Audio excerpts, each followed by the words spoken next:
साहब और क्या सबूत चाहिए साहब? इससे बड़ा सबूत का जरूरत का है साहब? बोलिए साहब। ये प्रतिभा मुखर्जी का असली पुड़िया है साहब। आप लोगों का पुड़ी असली बिटुआ है। विश्वास कीजिए साहब, विश्वास कीजिए मेरी बात।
ঈশ্বর যে কেন বারবার আমাদের এই পরীক্ষায় ফেলছেন কে জানে।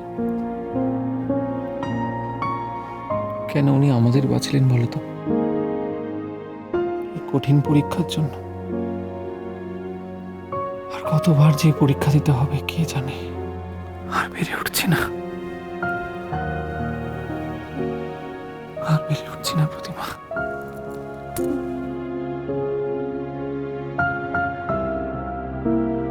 শুধু তুমি আর মাই নও, জ্ঞান হবার পর থেকে আমার জীবনেও সমানে চলেছে এই লুকোচুরি খেলা। কিন্তু আমি জানি ঈশ্বরও একদিন মেনে নেবে, নিতে বাধ্য হবে আমার জেদকে। আর সেই দিনটা আর বেশি দূরে নেই। বাবা যা বললেন আমি তাই করব, ঠিক করলাম। আমি এখনই একবার যাবো ওই ডিএনএ টেস্টের জন্য অ্যাপ্লাই করতে। তবে তার আগে সিদ্ধার্থর সঙ্গে কথা বলাটা খুব দরকার। সিদ্ধার্থ? হ্যাঁ, আমার এক বন্ধু, খুবই কাছের, ডাক্তার মানুষ তো। এই সময়টা ওর পরামর্শ আমার সত্যি খুব দরকার।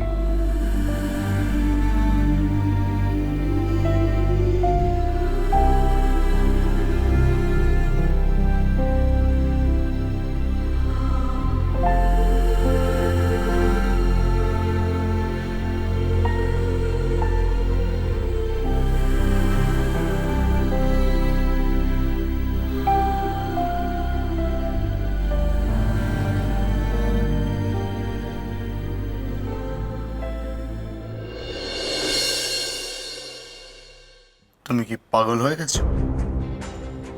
তুমি কি করে ভাবলে যে তুমি টাকাটা চাইবে আর আমি তোমাকে টাকাটা দিয়ে দেবো? যাব বাবা, টাকাটা তো তুমি আমাকে দিয়েছিলে। হ্যাঁ দিয়েছিলাম। সেটা কি করে দিয়েছিলাম আমি জানি। অন্যায়টা মনে হয় ভগবানেরও সহ্য হয়নি, তাই উনি টাকাটা আমাকে আবার ফিরিয়ে দিয়েছেন। ওই ভগবানই আবার তোমার কাছ থেকে আমাকে 5 লাখ টাকা এনে দেবে। তুমি টাকাটা দিতে বাধ্য। দিতেই হবে মানে? তুমি কি আমাকে ফোর্স করছো নাকি? যদি তাই মনে করো তো তাই। শোনো, ওই টাকাটা আমি তোমাকে দিয়েছিলাম কারণ শুধুমাত্র ঝিলিক বলেছিল। এবারও তুমি তাই করবে। ঝিলিকের কথায় না হোক, ঝিলিকের ভালোর জন্যই তুমি আমাকে টাকাটা দেবে। না হলে গোপনও কথাটি রবে না গোপনে। তোমার মাকে জানিয়ে দেবো যে তুমি কাকে বিয়ে করেছো। তোমার মায়ের পরম স্নেহের ঝিলিককে নয়, তুমি বিয়ে করেছো আমাকে। না, তুমি এরকম কিচ্ছু করবে না। আমি কি করব না করব সেটা তো নির্ভর করছে আমার উপর। ড্রামা তো পুরো জমে উঠেছে, আর সময় নষ্ট না করে এক্ষুনি এই সুযোগের সৎ ব্যবহার করতে হবে। ফুলকে যেভাবে চেপে ধরেছে, ভাইয়া যদি টাকাটা দিতে বাধ্য হয় তাহলে তো কেউ পৌঁছানোর আগে মায়ের কাছে আমি পৌঁছাবো। এতদিন তাঁতে তাঁত চেপে অনেক সহ্য করেছি আমি, আর না, আর কিছুতেই না। তুমি যা ইচ্ছা তাই করতে পারো। টাকা পেয়ে পেয়ে তোমার লোভ বেড়ে গেছে, তাই না? আমি একটা টাকাও তোমাকে দেব না। তুমি দেবে না, তোমার ঘাট দেবে। এবার তুমিও দেখো আমি কি করে তোমার কাছ থেকে টাকাটা আদায় করি। আমি কিন্তু খুব স্বার্থপর মেয়ে আদিত্য। স্বার্থের জন্য আর বিশেষ করে টাকার জন্য আমি পারি না এমন কোনো কাজ নেই। এখনো বলো, 5 লাখ টাকা তুমি আমাকে দেবে কি না? রিন্টু এরম ভাবে কার সঙ্গে ঝগড়া করছে? বাবলি তখন ওকে যা টেরা টেরা কথা শুনিয়েছে,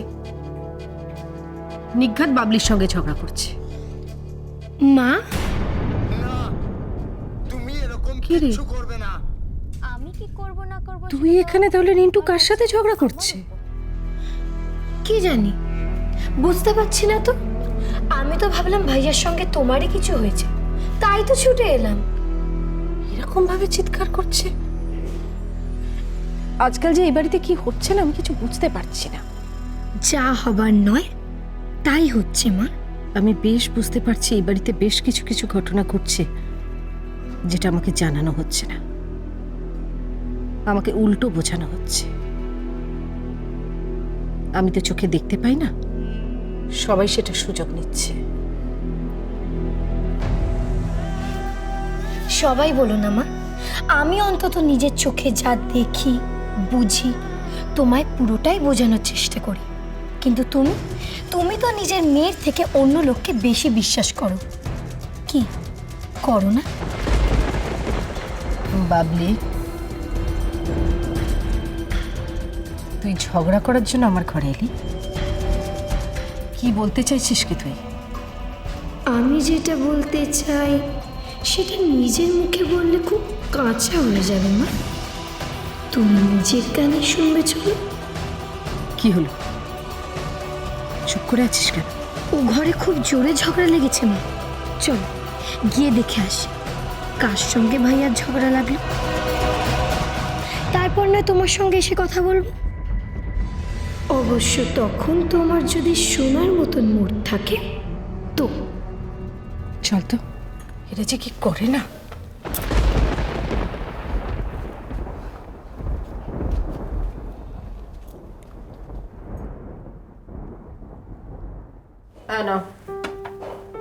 চা